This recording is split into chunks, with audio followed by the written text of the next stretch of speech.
हम आह भी करते हैं तो हो जाते हैं बदनाम, वो कत्ल भी करे तो उनके चर्चे नहीं होते। बहुत सारे लोग खुश हैं, बहुत सारे लोग मायूस हैं और बहुत सारे लोग इंतज़ार कर रहे हैं कि हमारा क्या होगा। वो इस इंतज़ार में हैं कि हमारी सियासत कहाँ है। मौका मिलता है सबको, लेकिन सबको ये कोशिश करनी होती है कि जो कहा जाता है उसे अमली जामा पहनाएं। हमने हमेशा कोशिश की और उन्हीं कोशिशों से हम आगे बढ़ रहे हैं। हमारा एक जिंदगी का मकसद है और हम उस मकसद से मुड़ नहीं सकते। 8 महीने हो गए, मैं एमएलए तो बन गया, सरकार भी बनी, लेकिन खामोशी छाई है। फिर वही माहौल है। मैंने कहा था कि माफिया है, उसे रोकना पड़ेगा। नेक्सस है, उसे रोकना पड़ेगा। ये नेक्सस किसके लिए है? एक आम आदमी के लिए। करप्शन आम आदमी से उससे जूझ रहा है। जिस डॉक्टर मधु की मैंने बात की थी, उसे लगा था, आपको बहुत याद भी होगा कि मैं हमेशा जब भी किसी के खिलाफ बात करता हूं तो सबूतों के साथ करता हूं। अब बिना सबूत के किसी के खिलाफ बोलना यह अच्छी बात नहीं है। हमने तो दिखा दिया कि उन लोगों ने क्या किया है। कार्रवाई नहीं हुई वो अलग बात है, क्योंकि वो बड़े लोग हैं, वो मालदार लोग हैं। वो गरीबों के लूटे हुए पैसे से बड़े बड़े लोगों को डराना, रोकना, धमकाना वो चलता रहता है, क्योंकि पैसा है, मालदार लोग। हमारे से जितना हो सका हमने उनका काला चिट्टा खोल दिया। अब सरकार से भी मैं उम्मीद करूंगा। मैंने चिट्ठी लिखी है, आरबीए के तहत उसने प्रमोशन ली, आरबीए के तहत उसने एमबीबीएस किया और उसी एमबीबीएस करने के बाद गरीबों को लूटने में कोई कसर नहीं छोड़ी और जिनके कत्ल हुए अभी वो भी सामने आएंगे। ऐसा नहीं है कि हम किसी को झूठा इल्जाम लगाएंगे, हमें किसी से नफरत है, नहीं। क्योंकि जब मेरा गरीब हॉस्टल के अंदर जाता है तो उसके पहनावे से उसका इलाज होता है, उसे पूछा नहीं जाता है। यह जरूरी नहीं कि मेरे घर का है, मेरे गांव का है, मेरे इलाके का है, मेरी कॉन्स्टिट्यूंसी का, नहीं। क्योंकि जब मैं वहां पर लेटे हुए पड़े हुए लोगों को देखता हूं और चलते फिरते उन लोगों को पसीने से लथपथ देखता हूं तो बिना मतलब के उन्हें घुमाया जाता है। ऐसे अनेकों मिसालें हैं, पता नहीं कितने लोग ऐसे हैं जिन्होंने अपने बच्चों की जिंदगी को बचाने के लिए डॉक्टर पे भरोसा करके अपनी जमीनों को बेच दिया। और जिसमें एक डॉक्टर मधु भी है, वो है इसमें कोई दो राय नहीं है। और कितने गरीब ऐसे हैं। औलाद से बढ़कर इंसान को क्या चाहिए? और गरीब को सबसे ज्यादा अगर प्यारा है तो वो अपना औलाद है। वो जमीन बेच सकता है अपने बच्चे के लिए, वो जमीन बेच सकता है अपने परिवार के लोगों के लिए। वो जमीन इसलिए नहीं बेचता है कि अय्याशी करे, वो इसलिए बेचता है कि उसके परिवार का कोई आदमी बच जाए। और उस जमीन को बिकवाने वाला डॉक्टर, और जिस डॉक्टर की मैं बात कर रहा हूं, ऐसे अनेकों अनेकों बहुत बहुत सारे सबूत हैं। इन्होंने कहा ना कि मैंने ऐसा बोला। अरे तुमने ऐसी हरकतें की हैं। अब लोग तो बोलते हैं लेकिन आपके खिलाफ कोई खड़ा नहीं हो पाया। मजबूरी में मुझे कदम उठाने पड़े और जब मैंने उठाए तो किसी ने उसे धर्म के साथ जोड़ दिया कि वो चिब है। अरे चिब है या कुछ भी है, उसने गुनाह किया है, उसने कत्ल किया है, उसने धोखा दिया है और इसके सबूत मैंने डाल दिए हैं। कि मैं नहीं कह रहा हूं, ये मैं नहीं कह रहा हूं, लेकिन एडमिनिस्ट्रेशन खामोश है। होता मुसलमान तो इंक्वायरी पटाख से होती, इस वक्त जेल के अंदर भी होता शायद, क्योंकि इतना बड़ा घोटाला, इतने गवाह।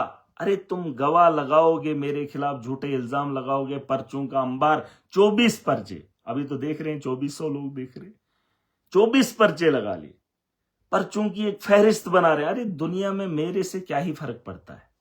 कोई फर्क नहीं पड़ता है महराज का होना ना होना, दुनिया तब भी चलेगी। लेकिन अपना एक काम कर रहा हूं, जिसका वादा मैंने किया है। और ये बात अलग है कि मैं किन पहाड़ों से आता हूं, मैं किस इलाके से आता हूं, वो जरूरी नहीं है। मेरी सोच में मेरा नजरिया और मेरा मकसद क्या है वो साफ है। मैं आया लोगों के लिए हूं, लड़ा लोगों के लिए हूं, और जीऊंगा भी और मरूंगा भी। इस भ्रम में मत रहना, क्योंकि और जो बड़े बड़े लोग हैं जो मुझे देख रहे हैं स्टेट लेवल पर या नेशनल लेवल पर, अरे जवाबदेही आपकी भी है। यहां बीजेपी की पार्टी बनती है या कांग्रेस की बनती है या एनसी की सरकार बनती है, वादे तो तुम गरीब के साथ उम्मीद के लगाते हो, लेकिन वही आदमी जब परेशान होता है तो आप उनके साथ कब खड़े होते हो? चुनाव के अंदर उनसे नारे लगवाते हो, लेकिन जब वही आदमी झूंझ रहा होता है तो तुम उसकी तरफदारी क्यों नहीं करते हो? गरीब के वोट की कदर आप लोगों को है, गरीब के घर की चौखट तुम्हें तब दिखती है, लेकिन गरीब का दर्द उस हॉस्टल के अंदर क्यों नहीं दिखता है? इस वक्त मैंने देखा मैंने बड़े बड़े लोगों का साथ दे रहे हैं। अरे मैं वही आदमी हूं, मैं वही छोटा हूं, मैं वही बच्चा हूं जो आज भी मजलूम के साथ खड़ा है। तुम कितने ही बड़े हो जाओ, बड़े तुम तब बनते हो जब मेरा गरीब तुम्हें इज्जत देता है। बड़े तुम तब बनते हो जब तुम मेरे गरीब को लूटते हो। और बड़ों के साथ तुम्हारा याराना तब होता है जब मजलूम को पीसना होता है और तुम्हें लगता है उसकी आह को सुनने वाला कोई नहीं। ऐसी बात नहीं है। और जो लोग मुझे देख रहे हैं, तुम करो बातें, तुम सुनो इनकी बातें, तुम झेलो। मैंने आज एक बात कह दी, डरने के बाद भी इंसान की मौत है, डरने के बाद भी आपको मुश्किलें हैं। आप मुश्किलों से भाग भी जाओ, भागना भी चाहो, लेकिन मुश्किलें आपका पीछा नहीं छोड़ेंगी। ये लड़ाई हमको लड़नी पड़ेगी और हमें सिस्टम को बदलना पड़ेगा। ज्यादा वक्त नहीं लगेगा। मैं दावे के साथ बता रहा हूं, सिस्टम ठीक करके दूंगा। हमने कुछ नया नहीं करना है। लोगों ने ख्वाहिश की थी कि एक अफसर अपना ड्यूटी अंजाम दे। मैं भी वही चाहता हूं। अगर कोई डॉक्टर बना है तो अपना काम करे। मुझे एक सवाल पूछना है। इन्होंने कहा यहां पर इतने लोग आते हैं हॉस्टल के अंदर, ओपीडी कितने लोगों को देखेंगे? वही डॉक्टर जो जीएमसी को रन कर रहे हैं, वही डॉक्टर प्राइवेट को भी रन कर रहे हैं। अरे इतने काबिल हो, लेकिन मैंने देखा है कि जिस इंटरेस्ट के साथ प्राइवेट में काम कर रहे हैं, उस इंटरेस्ट से गवर्नमेंट मेडिकल कॉलेजेस में काम नहीं होता। इस बात की मुझे तकलीफ है। अरे अगर आप अपना काम ईमानदारी से करोगे, मुझे क्या बुरा लगेगा? अरे मैं तुम्हारी नौकरी के पीछे नहीं हूं, मैं उस गरीब की उस मजबूरी के साथ हूं। अगर तुम उसकी मजबूरी नहीं समझोगे तो मैं तुम्हारी इज्जत नहीं करूंगा। तुम मेरे गरीब की इज्जत के साथ खेलोगे, मैं तुम्हें बख्शने वाला नहीं हूं। तुम इस भरम में मत रहना तुम्हारे पास कितना पैसा है, वो मेरे लिए मायने नहीं रखता। पैसा चाहूं तो तुमसे ज्यादा बना सकता हूं, क्योंकि मेरे अलावा भी एमएलए बने जो इस वक्त करोड़ों के मालिक हैं, बनाया जा सकता है। अरे खुद हूं, एमएलए हूं, खुद कुछ भी कर सकता हूं, जैसे उन्होंने किया वैसे ही कर सकता हूं। लेकिन महराज वो काम न किया है और न करेगा। मैं जानता हूं कि मुझे इज्जत देने वाला मेरा रब है और जिल्लत भी उसी के हाथ में। ये दुनिया का दस्तूर है, उतार चढ़ाव आता रहता है। कोई आज है, कोई कल नहीं होगा, इसमें कोई मामला नहीं। लेकिन जो आज जिंदा है वो जिंदा होने की मिसाल पैदा करे। मामला ये नहीं कि आप अपने बच्चे के लिए चोरी करके उसके खाने का इंतजाम करते हो। मामला ये है कि आप दूसरे मजलूम के साथ खड़े होने की हिम्मत भी करते हो, उसके घर की भी फिक्र करते हो। असली इंसानियत वही है। अरे तुम्हारे परिवार में जना वो तुम्हारी मर्जी का बच्चा नहीं है। दूसरे का बच्चा भी बच्चा है, दूसरे का दर्द भी दर्द है। और अगर आप उसके दर्द को नहीं समझोगे तो महराज आपको नहीं समझेगा। और जब मैं किसी की मुखालफत करता हूं, जब मैं किसी को इल्जाम लगाता हूं, यह बात समझ लेना कि सबूत होंगे अगर मैं बोलूं भी ना। इस भरम में मत रहना कि मैं कुछ लोगों के सिर्फ नाम लेता हूं। अगर मैं उसका वो टिप्पणा नहीं निकालता हूं तो मैं सोचता हूं वो मत समझ जाए। मेरा पता कर लेना, मेरा एक किरदार है कि मैं कभी किसी के खिलाफ कार्रवाई नहीं चाहता हूं। मैं नहीं चाहता हूं कि मेरे से किसी पे जुल्म हो। लेकिन अगर वो अपने बच्चों के लिए, उसके बच्चे हैं लेकिन वो हजारों बच्चों का कत्ल कर दे, तो वैसे मां बाप की फिक्र महराज भी नहीं करता है। ये मेरी बात एक याद रखना। रही बात कि आज का जो माहौल है, मैं गारंटी दे रहा हूं आपको, सिस्टम को ठीक करके दूंगा। सिस्टम को ठीक करने का वादा कर रहा हूं। बेड़ा उठाया हूं और इस बेड़े में मुझे आप लोगों का साथ है। मैंने कहा था वोट से हम तो इलेक्शन जीत गए, लेकिन सोच को बदलने के साथ साथ सिस्टम को भी अभी हमें मिलकर बदलना है। आज तो लोगों ने ताकत का अंदाजा दिखा दिया। मेरी उस सोच और मेरे उस जज्बे को जिस तरीके से लोगों ने सराहा, मैं बहुत खुश हूं। मैं बहुत खुश हूं कि लोग समझने लगे, अपनी ताकत को जानने लगे। और वो लोग डरे हुए, सहमे हुए, वो लोग जो एक वक्त में अपनी ताकत के नशे में आकर गरीब को रौंद कर भी वो उसके पैर भी पकड़ता था, लेकिन सुनवाई नहीं होती थी। ये बात अलग है कि पर्चे उनके होंगे लेकिन चर्चे हमारे होंगे। ये मेरी बात याद रखना। बात पर्चों की नहीं है और आप ना डरिए। अरे ऐसे हजार कुर्बान, ऐसी जाने इंसानियत के लिए कुर्बान की है, हुई है, चली है दुनिया, और जिसने किया है वो जिंदा रहा है। अभी एक और वाकया आएगा आगे, एक बड़ा माहौल बनेगा, क्योंकि गरीब को लूटने के लिए जो भी साजिश करेगा, महराज उसके खिलाफ खुल्लम खुल्ला लड़ेगा। और वो वाकया होने वाला है। मैं आज पहली बार बता रहा हूं, पहली बार नहीं, बहुत बार बताया, शायद बहुत लोग सुने भी होंगे। पैसा, गरीब को लूटने का एक प्रोग्राम और बुना है। उसकी प्लानिंग बड़े बड़े लोगों ने करके रखी है। मैं बता देना चाहूंगा, मैंने उनके बारे में बोला है, वो इस बार गलती ना करें, क्योंकि तुम्हारी गलतियों का अंबार, तुम्हारे वो गलतियों का घड़ा भर गया है। अब तुम्हारा पीछा महराज नहीं छोड़ेगा। मैं एमएलए हूं, मैं जानता हूं मेरा प्रोटोकॉल क्या है, लेकिन यह भी जानता हूं कि इस वक्त भी कुछ लोग पैसे के दम पर सारा तामझाम बुनते हैं, लेकिन मैं पैसे के दम पर लड़ाई नहीं लड़ूंगा। मैं अपनी सोच के दम पर इनकी सोच को दफन करूंगा। और इनकी जो जहनियत खराब है, अरे पैसा किस लिए कमा रहे हो? एक गरीब आदमी भी पेट भरने के लिए कर रहा है, और तुम भी, तुम्हें इतना पैसे का शौक है जो पैसा तुम लेके ही नहीं जा पाओगे। किसको पता है, किसको इल्म है? और तुम गरीब को अगर किसी दर्द की दवा अच्छे से दे जाओगे ना, वो दुआएं देकर जाएगा। लेकिन जो भी आज आपने देख लिया, अगर आपने अच्छा किया होता तो आवाम आपके साथ खड़ी होती। मैं किसी का दुश्मन नहीं हूं। उस हॉस्पिटल के अंदर चाहे कोई भी मां, कोई भी बहन जाती, किसी भी धर्म की, मुझे कोई फरमा नहीं, लेकिन उन लोगों का हश्र क्या होता है, उसका दर्द सीने में होता है। फिर जाके मैं उगलता हूं। पिछले दिनों एक लेडी की मौत हुई, मैं कश्मीर के दौरे पर था। जब मुझे पता चला तो उन्होंने कहा कि जब वो मर गई उसके बाद उसे जम्मू के लिए रेफर किया।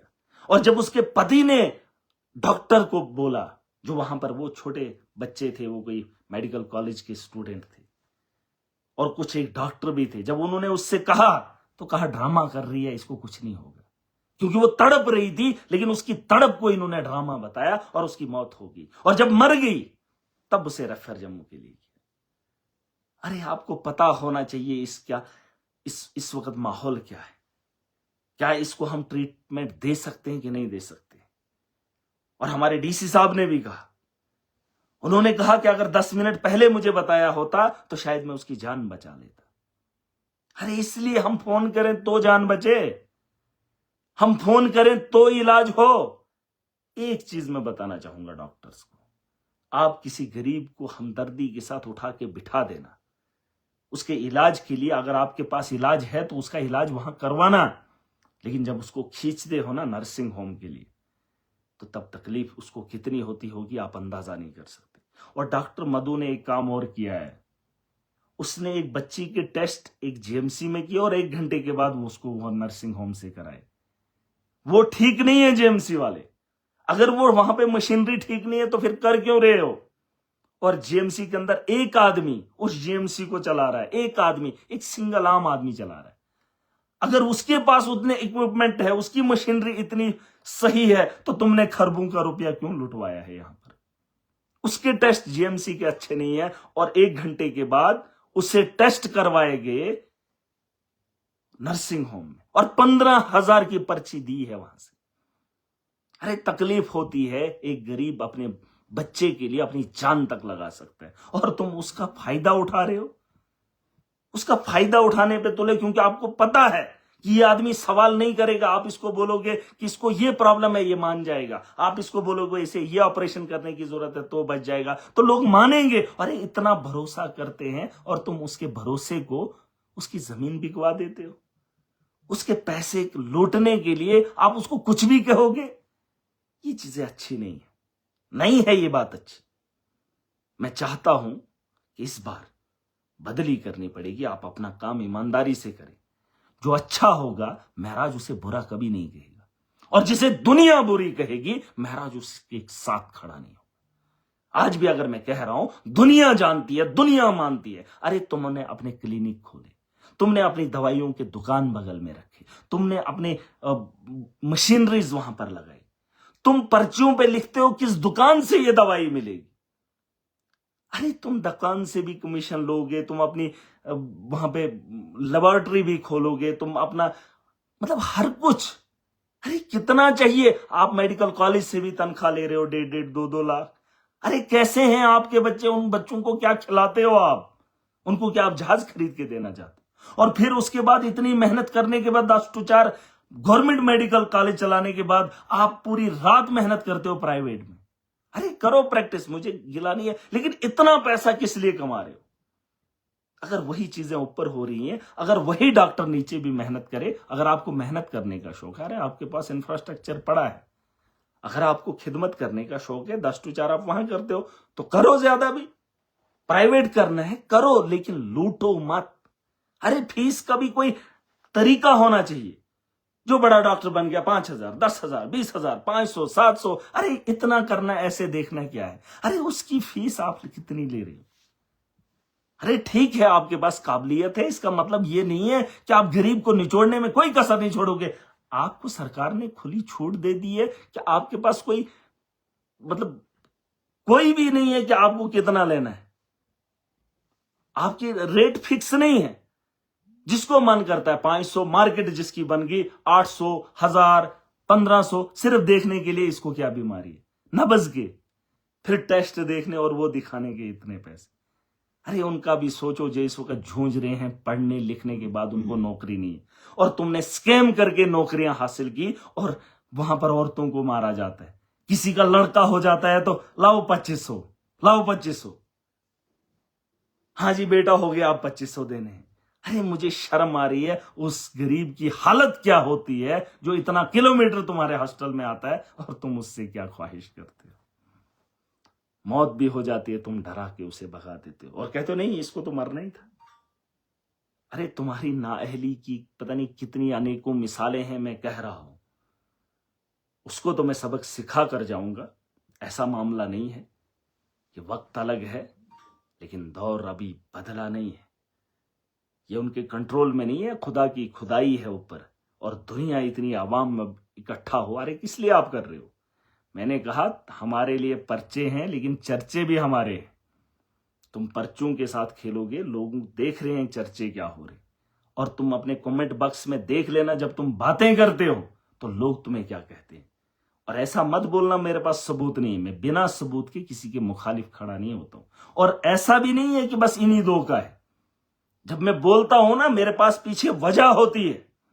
अगर वजह नहीं होती तो मुंह नहीं खोलता। वजह इतनी है सबूतों के साथ, जिस दिन कोई ऐसा आदमी आएगा जो कानून में बैठकर कानून की हिफाजत के साथ साथ आवाम की हिफाजत भी करेगा, उस दिन तुम नहीं छोड़ोगे, तुम नहीं छूटोगे। बेहतर यही है, मैंने कहा है पुरानी गलतियों को माफ किया जा सकता, लेकिन नए की कोशिश मत करो। मत इतना अहंकार रखो, मत कहो कि मैं बच्चा हूं। अगर मैं छोटा भी हूं लेकिन हालात को तुमसे बेहतर जानता हूं, जमीन से जुड़ा हुआ हूं और एक आम आदमी के साथ जुड़ा हूं। बेहतर यही होगा कि कल मुझे बेहतर चाहिए। मुझे जीएमसी के अंदर 10 to 4 डॉक्टर्स की तैनाती चाहिए। मशीनरी जितनी भी है वो इंस्टॉल होनी चाहिए, और उन मशीनों से मेरी आवाम को फायदा भी होना चाहिए। और ये मैं चाहता हूं। और अगर आप डॉक्टर हो, आप भी चाहते हो तो करो। मैंने एनआरएचएम का नाम लिया, बहुत सारे एनआरएचएम के डॉक्टर मैंने देखे, मैं तारीफ नहीं कर रहा हूं, हकीकत बोल रहा हूं। एक बैंक का मुलाजिम और दूसरा एनएचएम, ये लोग छोटे से पैसे पे आप ही की तर्ज पे काम करते हैं। इनको ठप्पा नहीं, लेकिन काम आपसे बेहतर करते और ड्यूटी भी करते। अब मुझे नहीं पता है कि सरकार के पास ऐसी क्या मजबूरी है जो ये कदम नहीं उठा पा रही। जी कौन सा खौफ है? अरे आप सारे लोगों की जिंदगी नहीं बचा सकते हो, बचाने वाली जात अल्लाह की है, बस एक भरोसा है, उस भरोसे पे इतना आप नेक्सस चलाओगे, इस बात की मुझे उम्मीद नहीं थी, इस बात की मुझे उम्मीद नहीं थी। और वो लोग अच्छा काम कर रहे हैं, ऐसा नहीं मैं उनके साथ हूं, मैंने उनकी बात असेंबली के अंदर भी उठाई जिन लोगों की जरूरत मुझे है।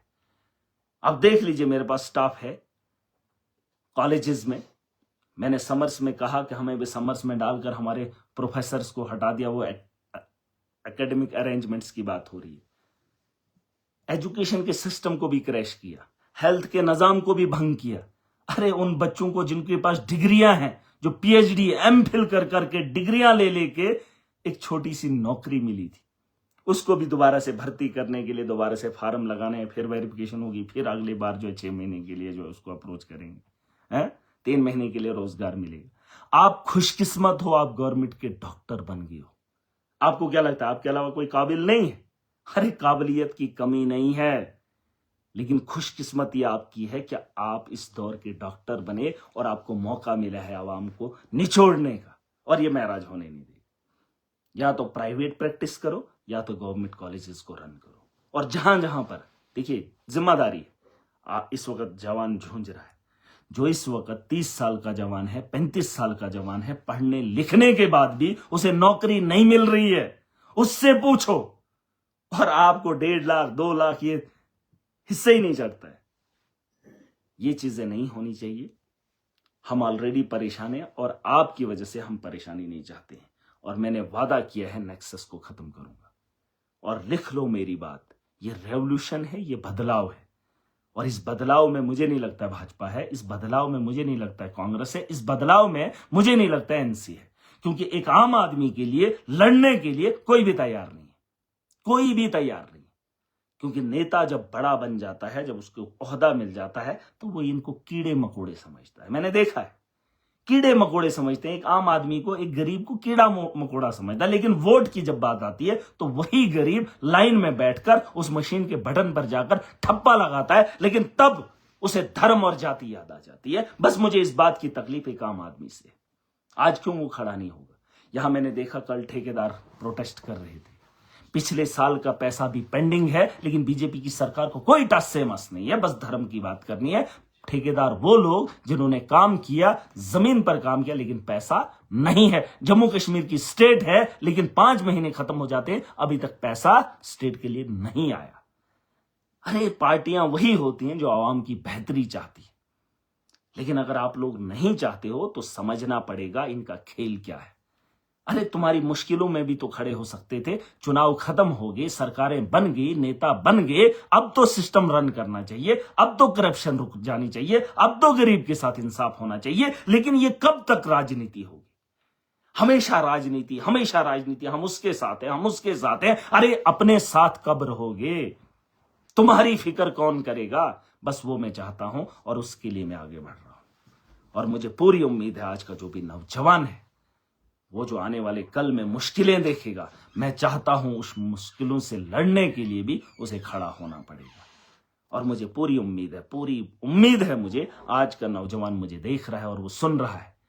हम पैसा कमाकर इन चीजों पर अगर लगा रहे हैं, कुछ लोगों को पालने पोसने का काम कर रहे हैं, तो हम ये काम नहीं होने देंगे, हम रिलीफ देंगे। मैंने कहा था ये जो अड्डे का माफिया था, मैंने उसे खत्म किया। जब मैं बचपन में जम्मू जाता था तो बटोत के अंदर गाड़ी को रोककर ड्राइवर को गाली देकर उससे पैसा वसूली की जाती थी। हमने एक जंग छेड़ी थी। मैंने कहा था इस माफिया को रोकेंगे, एक एक करके पूरे सिस्टम को सिस्टम में लाएंगे। जो मकसद है, जिस मकसद से ये मुल्क बना है, उस मकसद पे इसको उतारेंगे, और जो मजलूम है उसे इंसाफ दिलाएंगे, जिसका ये ख्वाहिशमंद था मुल्क, और जिसके लिए लोगों ने कुर्बानियां दी। और जिसके लिए सरकारें चुनी जाती हैं। मैं चाहता हूं कि एक आम आदमी जाग जाए, और मैं ये नहीं चाहता हूं कि मैं बन गया। मेरे लिए बनने का सपना मेरे मजलूम ने देखा था, और मजलूम को उठते हुए वो सपना महराज ने देखा है, और उसको जमीन से उठाने का काम, उसको हिम्मत देने का काम महराज करेगा, और उसके हक की लड़ाई महराज अब लड़ेगा। अब मेरी जिम्मेदारी है। उन्होंने अपना फर्ज निभाया, अब मैं अपना कर्ज उतार रहा हूं, और इस कर्ज को उतारने में मुझे कितनी मुश्किलें आई, महराज लड़ेगा, महराज खड़ा रहेगा, ये सुन लेना। और ये कोई पागलपन नहीं है, ये एहसास है, और अपने एहसास को समझता हूं, अपनी दी हुई ताकत का इस्तेमाल करना चाहता हूं, और बेहतर मुस्तकबिल बनाने का ख्वाहिशमंद।